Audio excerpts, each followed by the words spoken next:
Assalamualaikum warahmatullahi wabarakatuh. Perkenalkan nama saya Dwi Ayu Putri Pratiwi, NIM 20.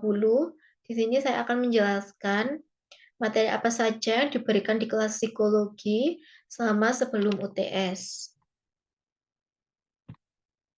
Jadi materi yang diberikan yaitu yang pertama ada pengertian psikologi, yang kedua ada konsep pemasaran berorientasi konsumen, yang ketiga ada konsep kebutuhan menurut Abraham Maslow, yang keempat ada teori Hippocrates, dan yang terakhir ada Human in Organization according to Belbin's Theory.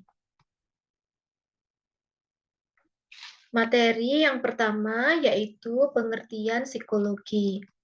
Pengertian psikologi menurut beberapa ahli yaitu ada 3. Yang pertama ada Drever. Psikologi merupakan cabang ilmu yang dapat didefinisikan secara bervariasi tergantung pada pendekatan atau metode untuk meneliti individu. Yang kedua ada Wounded. Psikologi merupakan ilmu tentang kesadaran manusia. Yang ketiga ada Woodward and Marquis. Psikologi merupakan ilmu tentang aktivitas-aktivitas individu yang meliputi perilaku motorik, kognitif, dan emosi. Jadi, psikologi dapat didefinisikan sebagai ilmu yang mempelajari tingkah laku manusia dan hubungan-hubungan antar manusia. Yang kedua, ada materi konsep pemasaran berorientasi konsumen. Konsep pemasaran berorientasi konsumen adalah strategi pemasaran di mana perusahaan mengutamakan kebutuhan konsumen, perilakunya, dan fokusnya untuk menjaga kepuasan pelanggan.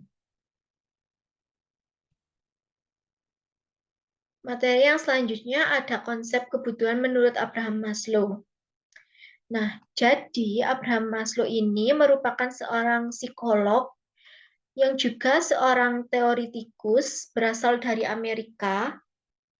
Abraham Maslow ini mencetuskan sebuah teori yang memiliki nama teori hierarki kebutuhan Maslow atau lebih akrab disebut dengan teori Maslow. Menurut hierarki kebutuhan Maslow, kebutuhan manusia dikategorikan menjadi 5 level, yaitu yang pertama ada psychological needs atau kebutuhan fisiologi, yang kedua ada safety needs, yaitu kebutuhan akan keamanan, yang ketiga ada social needs, yaitu kebutuhan akan memiliki dan kasih sayang, yang keempat ada esteem needs, yaitu kebutuhan akan penghargaan, yang kelima atau yang terakhir ada self-actualization, yaitu kebutuhan akan aktualisasi diri. Nah, selanjutnya ada materi teori Hippocrates.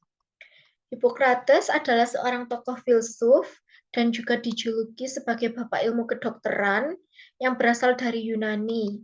Ia meneliti kepribadian berdasarkan struktur cairan atau istilah latinnya yaitu humor dalam tubuh manusia. Dia berpendapat bahwa manusia memiliki 4 jenis kepribadian. Kepribadian yang pertama yaitu ada choleris, yaitu kepribadian yang lemah secara emosi, kuat secara jasmani, dan mudah tergoda. Yang kedua ada kepribadian melankolis, yaitu kepribadian yang lemah secara emosional dan fisik, suka pesimis. Yang ketiga ada kepribadian pragmatis, yaitu kepribadian yang kuat secara emosional, mampu mengendalikan emosi, lemah secara jasmani, tipe pemalas namun selalu bahagia.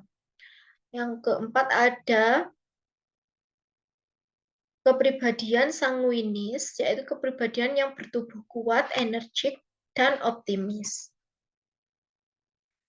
Dan materi yang terakhir yaitu ada Human in Organization according to Belbin's Theory. Meredith Belbins adalah seorang peneliti dan ahli teori manajemen Inggris yang dikenal karena karyanya di bidang dinamika dan manajemen tim. Teori Belbin dikembangkan oleh Dr. Meredith Belbin. Teori ini berfokus pada bagaimana individu bekerja sama dalam tim dan organisasi.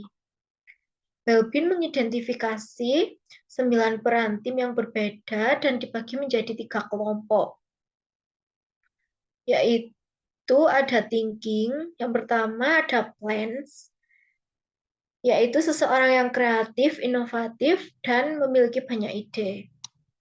Yang kedua ada monitor evaluator, yaitu seseorang yang suka mengevaluasi, suka komen, dan suka memberi masukan. Yang ketiga ada spesialis, yaitu seseorang yang ahli. Bagian yang kedua yaitu ada action, yang memiliki bagian pertama yaitu implementer, seseorang yang suka disuruh. Lalu ada shaper, yaitu seseorang yang suka membentuk atau pembentuk.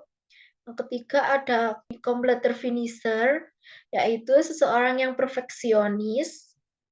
Dan bagian yang ketiga ada people atau sosial, yaitu memiliki bagian yang pertama resource investigator, yaitu seseorang yang suka bergaul atau ekstrovert. Yang kedua ada koordinator, yaitu seorang yang peka terhadap kemampuan timnya. Dan yang terakhir ada team worker, yaitu penengah. Sekian penjelasan saya mengenai materi apa saja yang diberikan selama sebelum UTS. Saya akhiri. Wassalamualaikum warahmatullahi wabarakatuh.